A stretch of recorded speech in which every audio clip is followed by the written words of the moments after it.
This is Majin Sweet, and this is my breakdown of Sekiro Swag Dies Twice. So the first thing I'd like to clarify is that while I did want to show like all the weapon arts and skills and prosthetics, I also wanted to make sure the game was being shown in like an organic state. I didn't want, to like do it on regular game because then it'd be way too overpowered. I didn't want to do like new game +5 because then certain tactics might not work the way they're supposed to. So this is new game plus on a character who just finished regular game, and I don't think I killed even all the bosses and mini bosses. So I'd say this is a pretty accurate representation of what the game is supposed to look like in terms of balance and everything. So all this stuff can be done, as unpractical as it might be. So this first clip we're showing off how abusable the fan can be, because all the fan does is it turns an enemy around 180 degrees. So if they're in an attack animation like that, it will still, they're committed to that attack. And if that attack doesn't have very good tracking in that situation, then you can abuse the hell out of it. So here we use Bestowal Ninja to lock this guy down. So when he starts doing his kick attack, we'll show that you can just jump right over it like that. And again, he's committed to that action. Use Floating Passage and Makiri counter for the kill. Stagger him with Shadowfall. And yes, you can Misdraven through this terror AoE and take minimal damage and not too much terror, allowing you to tank it and continue damaging him and give him with a burn status. Pretty awesome. And here I cut it pretty close. We use the Tonto to get just enough Spirit Emblems to do it again and get the kill. Don't have to avoid that AoE. And here, so the cool thing about this is, so when that guy's in his sheathed sword stance, he cannot block. And he can't really dodge either. Because stances in Sekiro are unique properties, not just animations.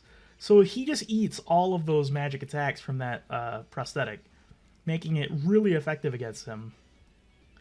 And you can High Monk right over that attack. High Monk also goes over lows, like as you'd expect. We use the axe to Hyper Armor right through that. And again, we're going to be using the fan again. Again, any enemy who has long attack animations like this, the fan is so powerful. High Monk, because the last hit of this will turn him around again, making him miss. Hyper Armor through his push attack, do a ton of posture damage. And the final attack from this, you can jump over as well. So we use High Monk to go right over that. And we vault over to get the kill, we'll knock him off the ledge. Yeah, you can jump over a lot of attacks that you wouldn't think you could. We're going to be showing a lot of that. Speaking of that, we'll Shadowfall over his low. Use Onikagi's Flame Vent to stagger him out of his follow-up, get the fire buff, and finish him off. Easy peasy.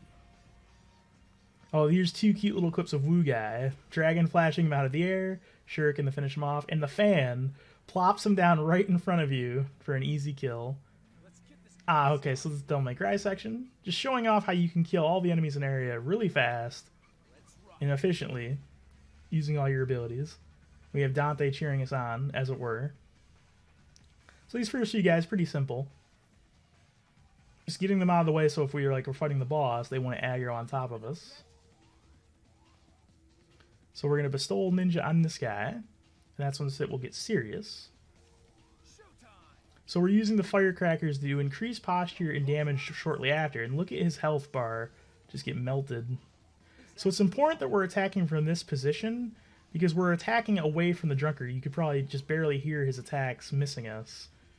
It's important that we're facing that way so we don't get hit from behind. Now we'll use the last guy in the area to get one more Bestowal Ninja. There we go. Tonto up for more emblems. Dragon Flash him from far away. Because Dragon Flash has ridiculous range. Really good ability.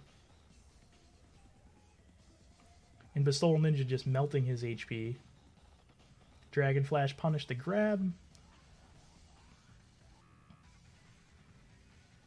So you might, people might complain that Bestowal Ninja requires an enemy, and it has a pretty short timer, but there's other ways to get buffs. So we can use Sacred Flame to do a ton of damage and get the magic buff. So yeah, you can always have buffs if you use your abilities in the enemies properly. And yes, Dante, you're right, that was a close one. So yeah, this doesn't do as much as Bestowal Ninja, I believe, the magic buff, but it still does considerable damage. And as long as you have the maxed out flame vents, you can do those. You can get those buffs. And now we'll just be finishing them off. Easy peasy. And that was Drunkard 2, the one before Owl.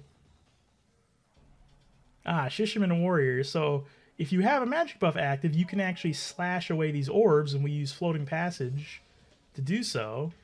And then Anti-Air Death Blow to go right into phase 2. Mistraven into Ashina Cross, guard cancel the follow-up attack. Now we're showing how abusable Bestowal Ninja can be on Yobu, and the Firecrackers to increase posture and damage done.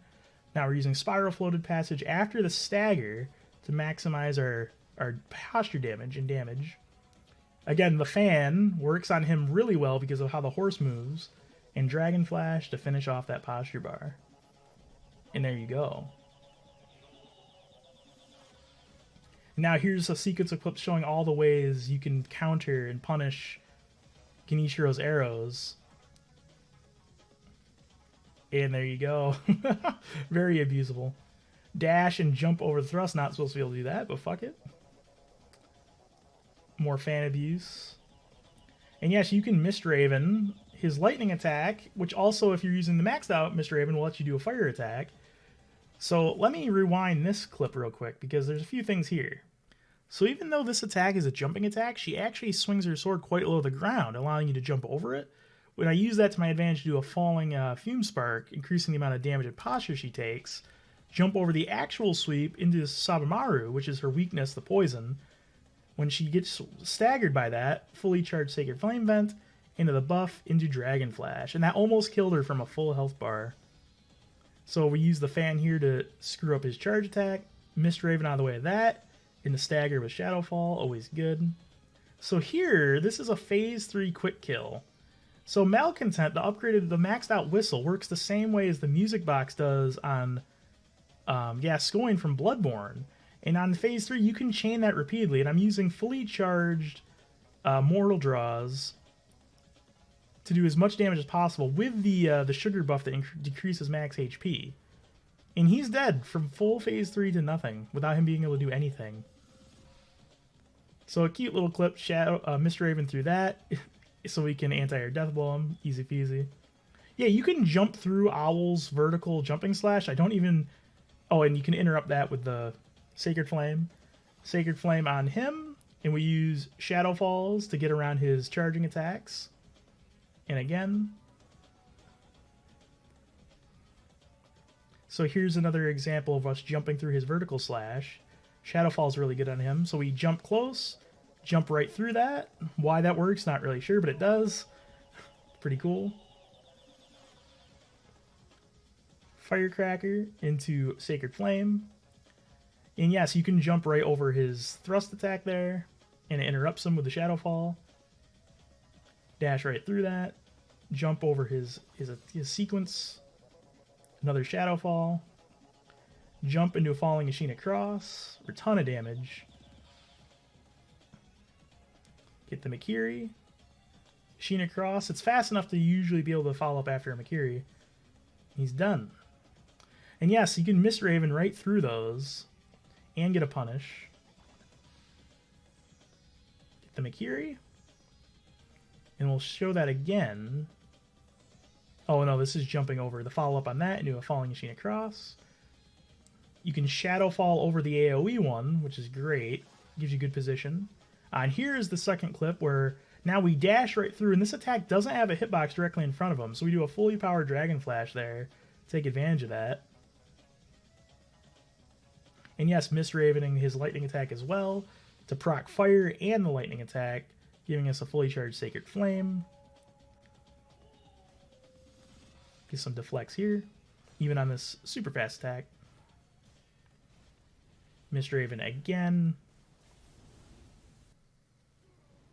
Fully powered and powered Mortal Draw. Ton of posture damage, which will now make him do another lightning attack, and he's done. And that's pretty much it for this video. I have a lot more clips. Maybe I'll show some B-roll clips here, because this video already went on a lot longer than I originally planned. I originally was going to make it a 5-minute video, but I had too much stuff. I still have like probably 10 minutes of other clips I just didn't use. And here we do a quick little homage to our previous 3D Ninja Boys. So Rikimaru from Tenchu 2, Hatsuma from Shinobi. and Ryu from Ninja Gaiden. Hope you guys enjoyed the video. I had a lot of fun making it. I hope you might learn something.